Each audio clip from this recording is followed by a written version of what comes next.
Salut à tous, on se retrouve aujourd'hui pour une présentation du jeu Escape the Dark Sector, The Game of Deep Space Adventure. Alors qu'est-ce que c'est Escape the Dark Sector? C'est un peu la suite logique de Escape the Dark Castle. Donc un jeu, on va dire un jeu narratif, dans lequel on va jouer des personnages qui vont devoir progresser tout au long d'une aventure. Ici, la thématique du jeu, c'est qu'on joue un équipage qui est dans une prison d'une station spatiale, et on va tenter de s'échapper, retrouver l'endroit où se trouve notre vaisseau, et partir avec notre vaisseau. Ce qui implique que l'équipage soit en vie pour pouvoir utiliser le vaisseau et avoir les hommes au bon poste. Alors on va faire un truc un peu particulier, je vais vous faire voir le setup. J'ai déjà joué au jeu, hein. Je vais vous faire voir le temps que prend le setup pour jouer au jeu. En même temps, je vous fais des commentaires sur les composants. Donc la règle du jeu. Un petit crayon, vous allez voir pourquoi. Des cartes. Alors on a des cartes équipement qu'on peut mélanger un petit peu.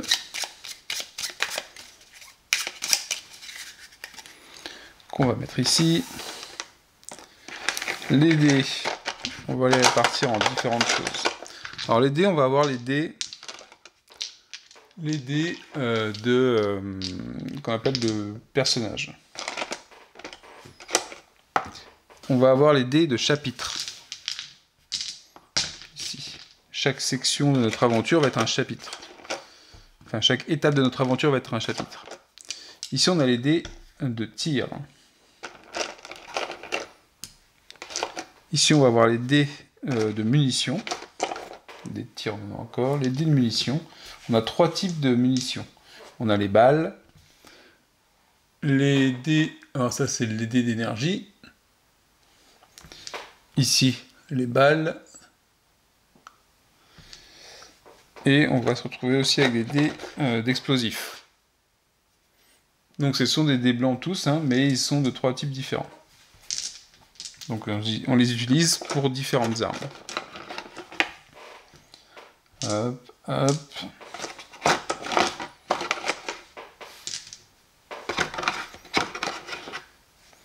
Vous voyez qu'on a 2 dés explosifs, pas mal de dés pour les armes à munitions, les dés de tir. Sur les dés qui sont ici, normalement on en a un par personnage. Donc à chaque fois sur le dé, il y a le nom d'un des personnages. Je vais les mettre ici.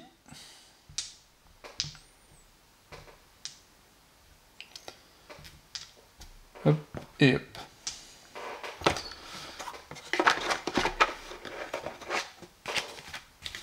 On a également, alors ici c'est la mission accomplie ou mission d'échec, c'est la carte qu'on aura au final de la partie si on gagne. Alors ici, je vais mettre mes dés ici, je vais le saisir en même temps, donc une petite action, enfin 2 actions qui seront utiles lors du combat, un résumé des petites règles à savoir. Ici, je l'écarte avec un doublant, c'est les cartes équipement aussi en quelque sorte, mais en 2 types. On a les cartes cybernétiques, on a déjà les cartes armes de base, mais on verra après pourquoi on les a. Elles sont séparées, on ne les a pas au début de la partie. Et ici, on a les implants cybernétiques. En début de partie, chaque personnage aura un implant cybernétique, parmi les 6 disponibles. Ici, on va avoir... du coup, je peux mettre ma boîte de côté, parce que vous voyez que c'est tout ce qu'on a dans la boîte.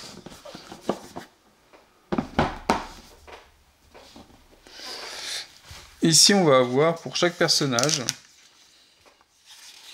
son électrocardiogramme, en quelque sorte. En fait, on va suivre ses points de vie, tout bêtement. Donc, on peut mettre le nom du personnage, si on veut. Et tous les personnages commencent à 12 points de vie. Donc on met un petit rond sur la première colonne, 12 points de vie. Comme ça. Hop. On met le 12 ici. Et quand ça changera, on indiquera sur les colonnes suivantes. Donc là, on va se mettre avec 3 personnages. Directement. Les personnages, les voici. On a un choix parmi 6 profils. Alors, au-delà de l'aspect esthétique du personnage et de son nom, on a, donc c'est un membre d'équipage évidemment, voilà le dos de la carte. Son nom, il appartient à l'Alliance Galactique, et en fait la répartition de ses caractéristiques sont ici. On a Might, Cunning et Wisdom. Donc Might, on va dire courage, Cunning, intelligence, et sagesse. Enfin, Might, c'est plutôt tout ce qui va concerner le combat. La valeur, on va dire. Et en fait, c'est le niveau de ces barres, c'est pas un chiffre précis, mais c'est la répartition que vous avez sur le dé. Donc si je prends Smith, la répartition que l'on a des 3 valeurs sur ce dé-là. Donc on saura, quand on utilise ce personnage-là, dans quelle valeur il a plus de chances d'avoir un résultat, évidemment. Donc ici, généralement, quand on a ça, c'est qu'on a une seule face avec Cunning dessus, et cette face-là, les autres n'en ont pas. Et par contre, on a beaucoup de Might, avec ici les points, on les a encore ici. Vous voyez la répartition. Donc on va choisir 3 membres d'équipage. Alors ce que je fais souvent, c'est que je prends des membres d'équipage avec qui peuvent répondre à différents types de challenge, à savoir qu'il faut, c'est pas mal d'en avoir dans plusieurs... Voilà, on va faire ça. J'ai pris ces 3 personnages-là. Le lieutenant Taylor. Donc vous voyez qu'il y a, en termes d'intelligence et de sagesse, c'est pas mal. Miller, qui est plutôt sur le combat et l'intelligence. Et enfin Smith, qui est sur le combat et la sagesse. Donc voilà mes personnages. Alors ce qu'ils font dans le livret, ils indiquent qu'on peut répartir, je vais voir, pour que ça puisse se voir à la caméra. Que ça puisse se répartir comme ça. Et en fait, à chaque fois, en dessous de chaque... sur le côté de chaque... Bon, ça c'est pas grave si on voit pas les points de vie. Et à côté de chaque membre d'équipage, on pourra mettre les cartes équipement qu'il récupère. Ensuite, ce qui reste à faire pour le jeu, au-delà du fait de choisir une carte d'implant cybernétique pour nos joueurs, donc je vais en prendre... généralement j'en prends un pour le combat rapproché, quelqu'un pour le combat à distance, et quelqu'un en dehors du combat. Donc en fait, l'implant, ça vous donne une capacité spéciale pour la partie.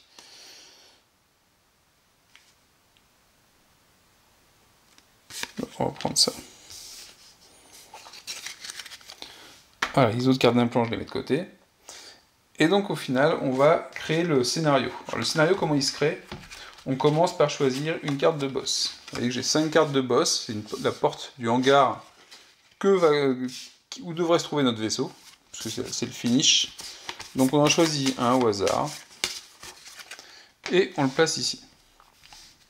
Les autres cartes, on les range. Ensuite, on a des cartes qui sont par niveau, les cartes qu'on appelle les chapitres.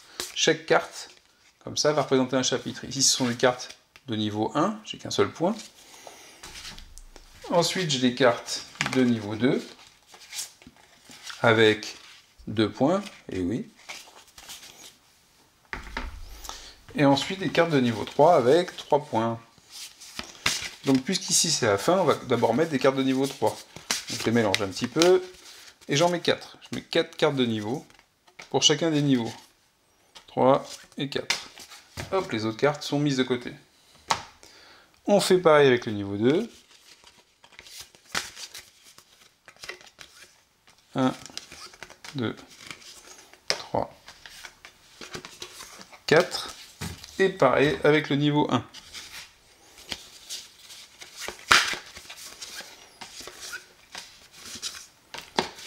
Voilà, je vais avoir 4 et je mets le reste de côté. Donc ici, j'ai bien 4 cartes par niveau. Mais ce n'est pas tout. Je vais également choisir une carte pour le début de l'aventure. Parmi les 3, on en choisit une au hasard. Et on la place ici. Et une fois que c'est fait, ça, vous pouvez démarrer la partie. Donc je ne sais pas combien de temps j'ai mis exactement entre le début de la vidéo et l'explication un petit peu des composants, mais vous voyez que c'est plutôt rapide en setup de partie. Et comment va se dérouler le jeu ensuite? Et bien c'est très simple.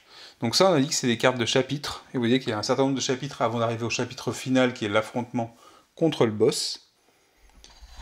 Et ben c'est très simple. À chaque fois, alors ce que je fais, je vais prendre un petit marqueur pour ça. On choisit dans notre équipage, donc ça c'est The Crew, c'est l'équipage. On choisit un leader qui mène l'avancée. Ce leader peut changer d'un chapitre à l'autre, il n'y a pas de problème. Donc je prends par exemple un petit dé rouge comme ça. Et je vais décider qui est-ce qui va faire la première avancée. Donc, très simple, je peux dire, tiens, on va dire, c'est le lieutenant Smith, je mets le petit marqueur ici. Et ça veut dire que c'est lui qui rentre en premier dans la salle suivante, ou dans le chapitre suivant. Alors pourquoi ça a de l'importance? C'est qu'à chaque fois, dans les chapitres, parfois, bref, dans les chapitres, on va soit vous dire, vous subissez telle chose, vous faites une action, vous faites un test, ou alors l'équipage fait quelque chose. Et forcément le vous s'adresse au personnage qu'on aura choisi pour pour rentrer le premier dans le chapitre, dans la salle ou dans le... Voilà pourquoi on choisit un leader à chaque fois.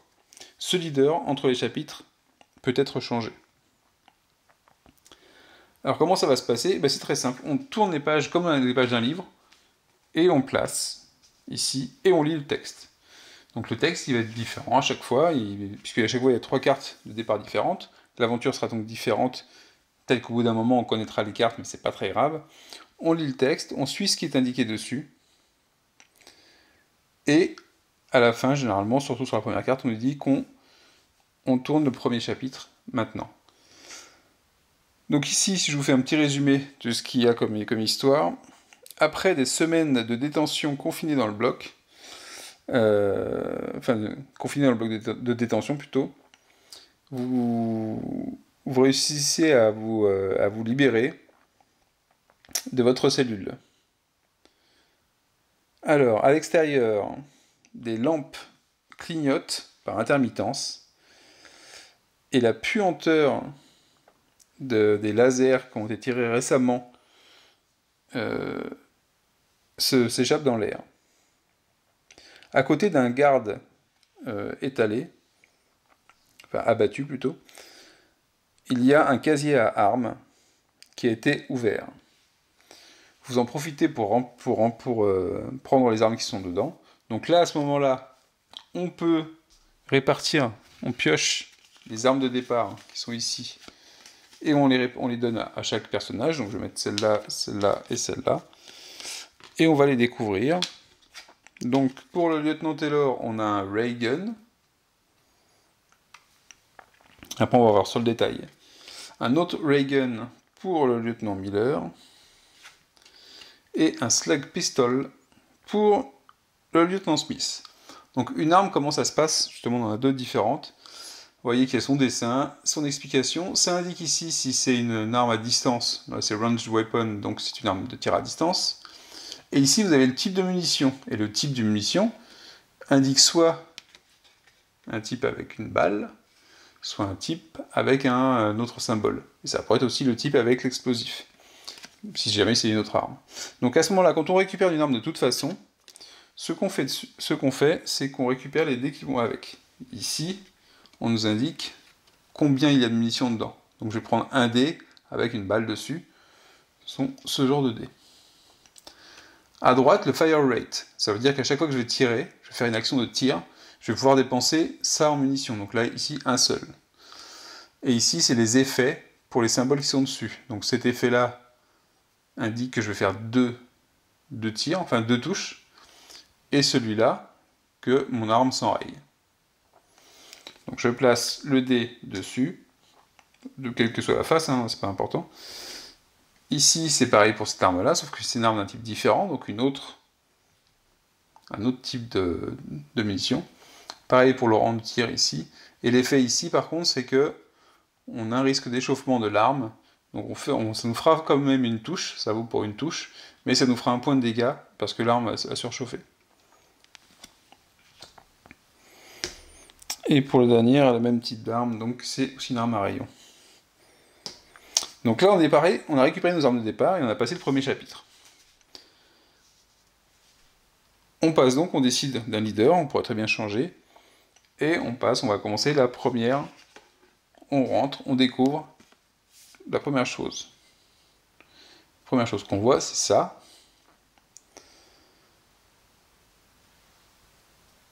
Alors, on entend plein de choses devant nous.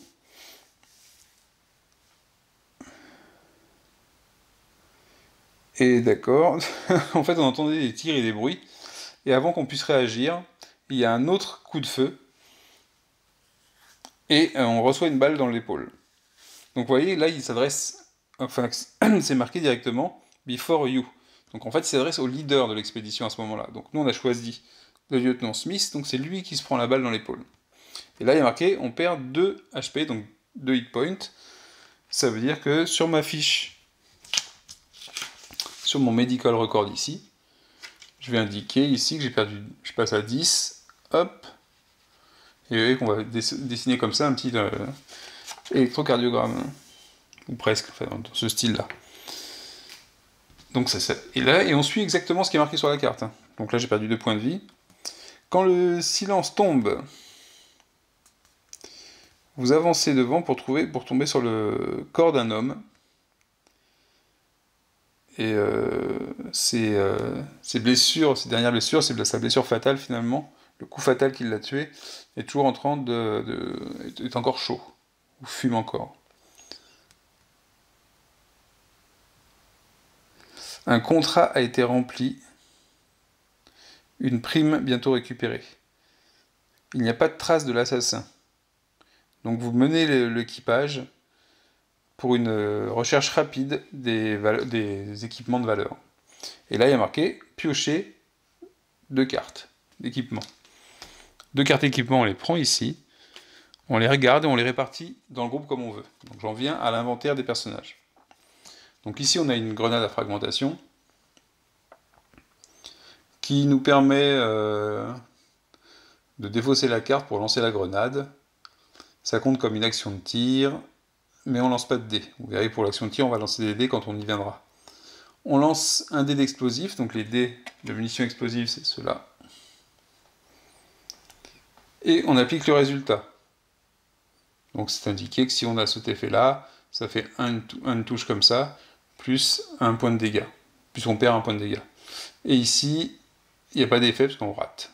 Ou la grenade ne se déclenche pas. Ici, on a un fusil à pulsation. Alors, vous voyez ici, les munitions, ça vient avec 2 munitions. Donc, le fusil, il y aura 2 dés de munitions dessus. Et la cadence de tir, c'est soit 1, soit 2. Donc, ça veut dire que quand je ferai une action de tir, je pourrais soit lancer un dé, soit lancer 2 dés. Alors, pourquoi est-ce qu'on ferait ça ? Bah, je vais pas pouvoir... vous allez voir que pendant le combat, je vais pas avoir des munitions en permanence. Dès que je vais utiliser une ou 2 munitions, je vais les retirer de ma carte. Pour pouvoir recharger, il va falloir que je dépense une action de munitions. Donc parfois, on n'a pas intérêt à tout vider d'un coup. Souvent, c'est utile, mais c'est pas tout le temps. Alors, vous voyez que j'ai une forme de carte équipement horizontale et une autre verticale. Bah, ça sert aussi dans le jeu. On est limité à un certain nombre d'équipements. Donc soit, quand je place une arme en verticale comme ça, elle me prend 2 emplacements, donc une arme en horizontale, elle me prend 2 emplacements verticaux. Par contre, je peux faire ça. Donc j'ai le droit, et j'ai rempli tous mes équipements possibles. Donc soit j'aurai 4 équipements qui se rangent de façon verticale, soit j'aurai 2 équipements horizontaux, soit une combinaison, pour que ça fasse... Donc ici, je remplis 2 slots, ça fait ça. Je ne peux pas mettre mon fusil de ce style-là. Donc voilà comment on va gérer l'équipement de nos personnages. Donc ici, je pense bien à mettre les 2 dés de munitions sur mon arme. La grenade, je l'ai pris pour lui, je pourrais très bien la donner à quelqu'un d'autre. Hein. Allez, tiens, on va donner à lui. Hop. Et donc, vu qu'il n'y a rien d'autre de marqué, ça veut dire qu'on passe au chapitre suivant, on peut décider avant d'un leader, et ainsi de suite. On peut faire certaines actions entre les chapitres. Je vais y venir pour pas en rater une.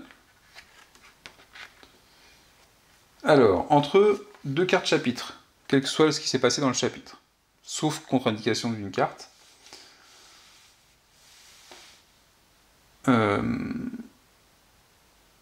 donc il faut s'assurer que ça, c'est redressé, on va y venir pendant le combat. Hein.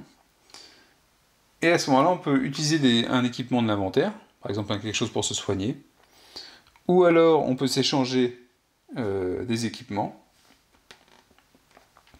ou alors on peut prendre une action de recharge. Donc à ce moment-là, je pourrais recharger une de mes armes. Mais si ici, j'ai vidé celle-là et j'ai vidé celle-là, je peux en recharger qu'une seule. Donc entre deux chapitres, c'est ce qu'on pourra faire.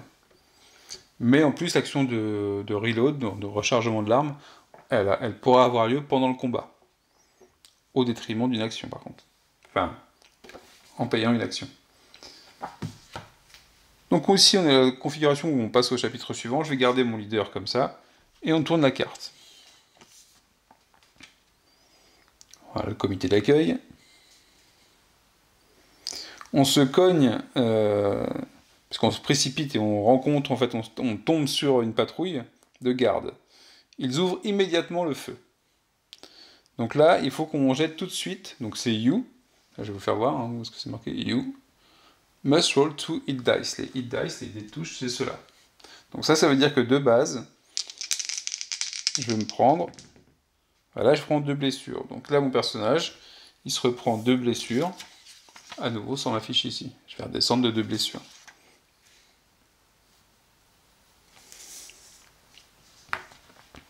Et ensuite, il y a marqué, je vous le fais voir, then as a group, choose one option. Donc en tant que groupe, cette fois-ci, en tant qu'équipe, on va choisir une option. Soit on s'évade, soit on attaque. Donc là, évidemment, dans ce genre de jeu, ce qui peut être bien, c'est on regarde ce qu'on peut faire, on regarde pas le texte qu'il y a derrière, et on choisit sans savoir ce qui doit se passer. Bon, après, une fois qu'on a perdu une dizaine de fois, on peut éventuellement commencer à regarder pour s'assurer qu'on fait le bon choix. Mais bon. Donc là, si on doit combattre, on va faire comme ça nous fait aller sur le combat. On va choisir l'option attaquer.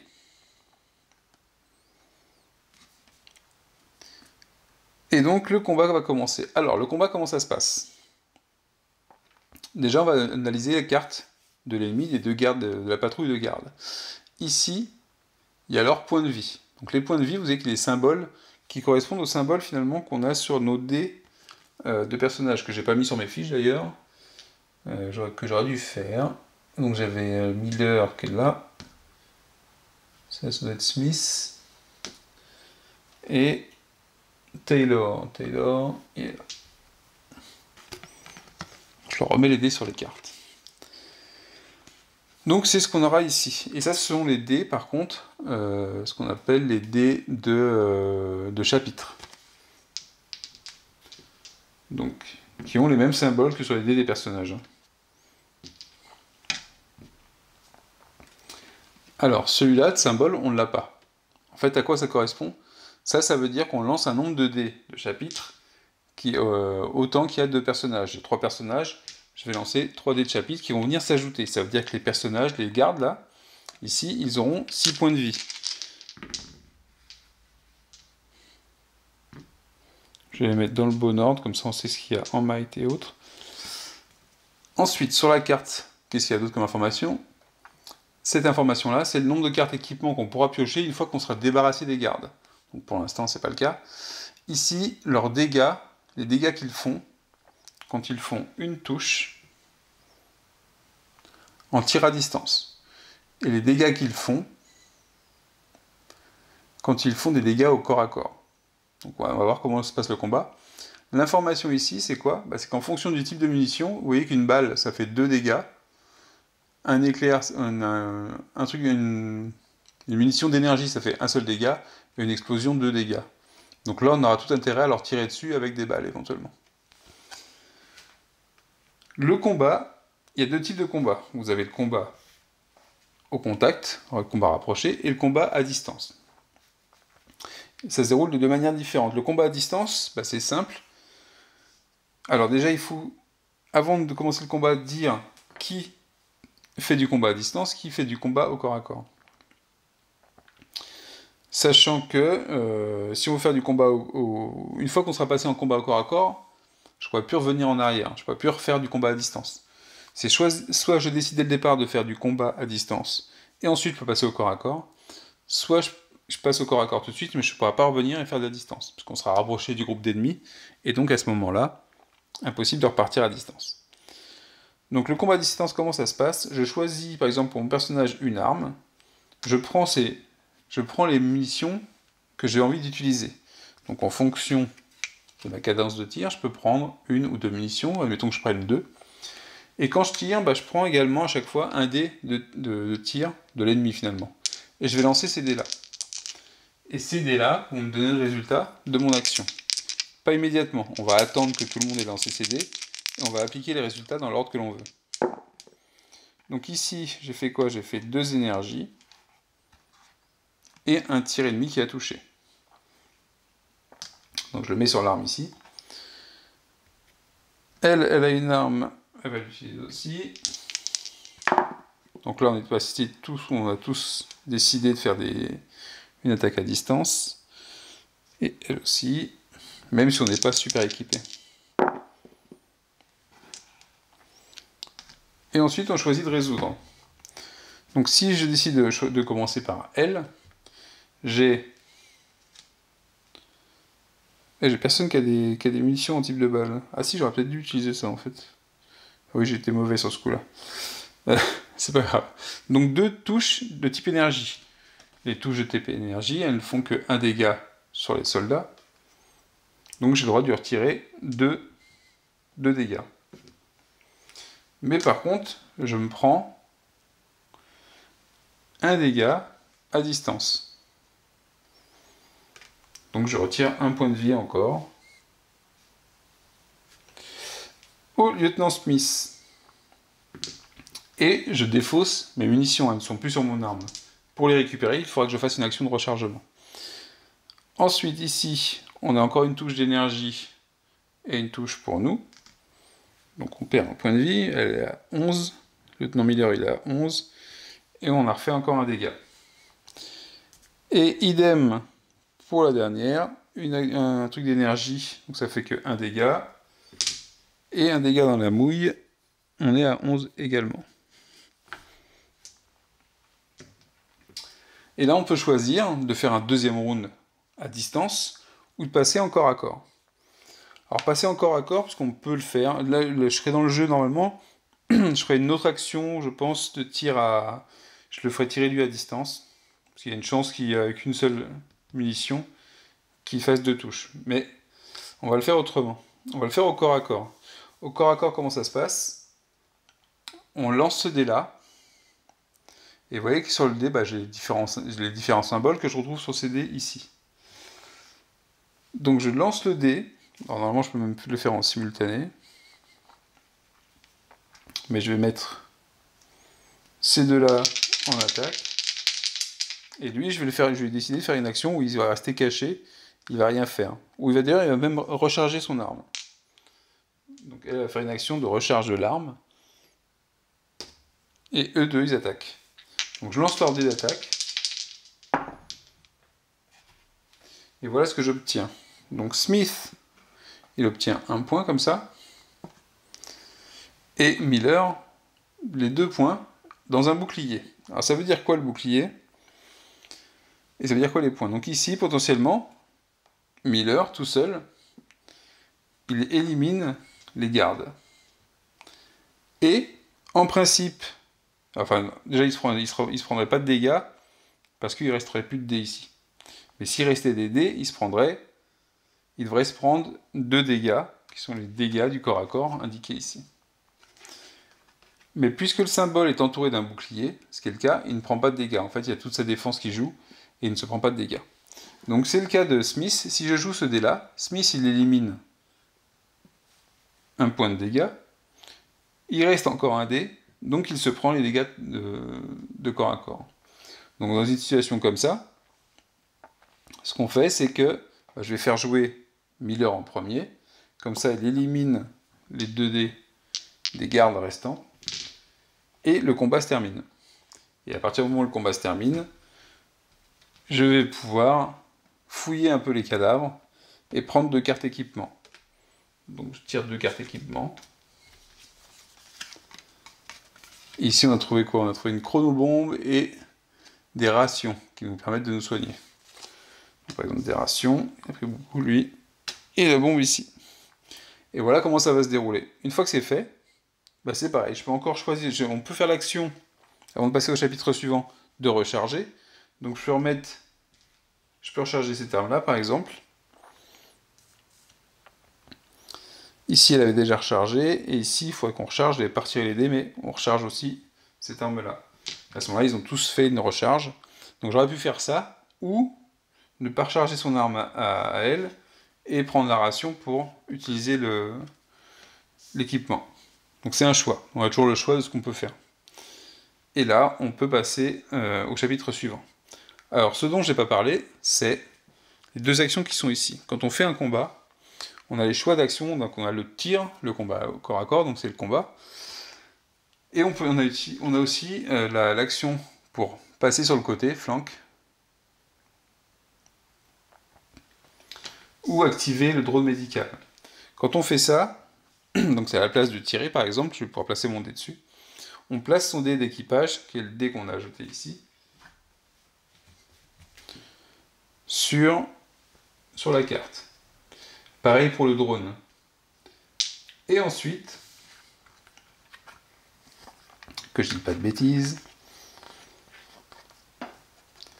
c'est pas comme si j'avais jamais utilisé l'action de flank. Alors,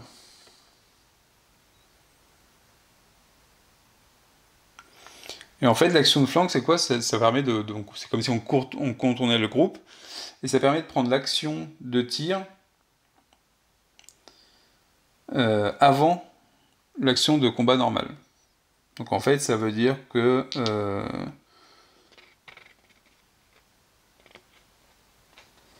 on peut de la même façon faire un tir ou faire une attaque au corps à corps. Alors c'est quoi l'avantage, vous allez me dire? Bah, c'est que déjà on n'a pas de tir en retour, donc on ne jette pas, si on fait une action de tir, on ne jette pas le dé noir pour l'ennemi. Et c'est qu'en plus, si on fait une blessure, on en inflige une supplémentaire, comme si on attaquait dans le dos. Idem pour le combat au corps à corps, si on fait par exemple ça et qu'on retire 2 blessures de type point, parce que si j'avais fait autre chose, ça marchait pas. On peut en retirer une autre de n'importe quel type. Et si on bloque pas, on prend pas de dégâts. Donc il y a un intérêt à utiliser l'action flank. Ça perd une action sur un round, mais ça permet d'avoir un avantage sur le round suivant. Ici, c'est plus simple, c'est le drone médical. Donc on place le dé dessus. À la fin du round, on récupère un point de vie. Et on retourne la carte par contre. Le drone se recharge. À la fin du chapitre, donc on a le droit à ça une fois par combat, on pourra remettre la carte comme ça. Donc voilà pour le combat. Donc l'importance de la répartition des équipements aussi, parce que là vous voyez qu'on a eu qu'un seul type d'arme à énergie et que c'était pas le plus efficace. J'aurais pu tirer avec les flingues, avec des balles, enfin j'en ai qu'un d'ailleurs. Ça aurait pu être plus efficace. Et l'avantage au corps à corps, ça peut être bien sur la fin du combat aussi. Ça peut être bien sur la fin du combat.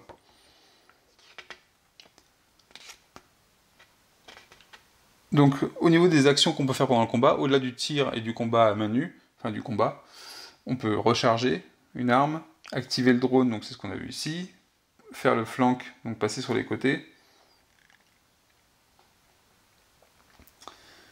et échanger des équipements aussi, entre deux personnages. Parfois, les ennemis viendront avec quelque chose de spécial pendant le combat. À ce moment-là, il faudra appliquer l'effet ou la façon de faire le combat. Donc vous voyez, c'est pas très compliqué. Une fois qu'on a fait cette action-là, et pensez également que nos personnages ont des implants cybernétiques qu'on va pouvoir utiliser. Par exemple, lui ou elle, d'ailleurs, je n'arrive jamais à savoir si c'est un homme ou une femme, une fois par round de combat, rapproché, si on a un double, donc comme on a eu ça, les 2 points par exemple, je peux choisir de remplacer mon double par un simple de n'importe quel symbole. Ça peut être utile quand on est mauvais dans une compétence, par exemple. Voilà, donc les implants cybernétiques peuvent nous aider aussi à altérer le résultat du dé sur un round. Donc je fais la carte suivante. Je garde mon leader ici, qui est un peu blessé, mais... Oh, qu'est-ce qui se passe? Alors, il y a un mystérieux voyageur qui, on dirait Cable dans les X-Men, qui perce le mur de sa cellule. Il a un canon au bout de son bras, dans lequel il y a de l'énergie, qui sort et qui craque.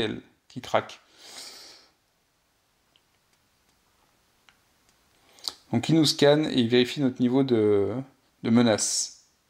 Donc là on choisit une option. Soit on s'évade, soit on s'échappe, soit on l'attaque. Et là au niveau de l'attaque, vous voyez qu'ici, si on réussit à le descendre, on peut récupérer 3 cartes d'équipement. À distance, il nous fait 2 de dégâts. Au corps à corps, il fait 1. Ça aussi, ça peut être un indicateur pour savoir quel type de combat on va faire. Et il a 4 dés de base, plus les 3 qui correspondent au truc de personnage. Alors là, quand on fait l'évasion, on nous dit, bah, faites une offre de paix, on peut défausser un équipement, et après on passe au chapitre suivant. Donc c'est un choix qu'on va faire dans l'aventure. Parfois on passera les cartes sans faire de combat, parce que là on ne récupérera pas de nouveaux équipements, mais ça permet de passer un combat difficile ou d'accélérer le passage des chapitres pour arriver le plus rapidement possible à la fin de l'aventure. À la fin de l'aventure, donc je vais vous passer, on va pas la faire tout de suite, parce que la logique est la même sur chaque carte, puis je vais pas tout vous spoiler, et je vais vous faire voir un des boss, je sais pas lequel c'est, on l'a pris au hasard.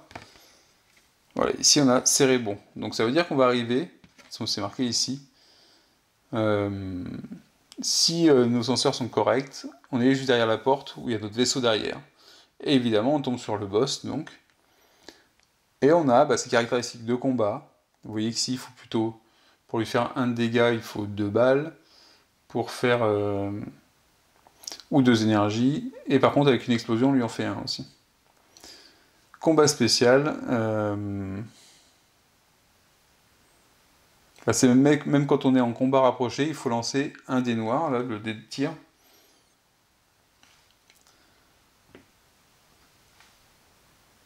Mais on fait d'abord notre dé blanc de combat au corps à corps avant de résoudre en fait l'effet. Et puis ça nous indique que si on a ça, on perd 1 point de vie. Et ça désactive en plus, ça désactive un de nos équipements. Ah. Parce qu'en fait, ce truc-là nous a effacé de notre mémoire comment on utilisait l'équipement. Et voilà, et là en plus il a 5 points de vie de base plus 3, il fait 3 de dégâts en distance et 3 au corps à corps, donc c'est le boss de fin qu'il faut battre pour remporter le scénario.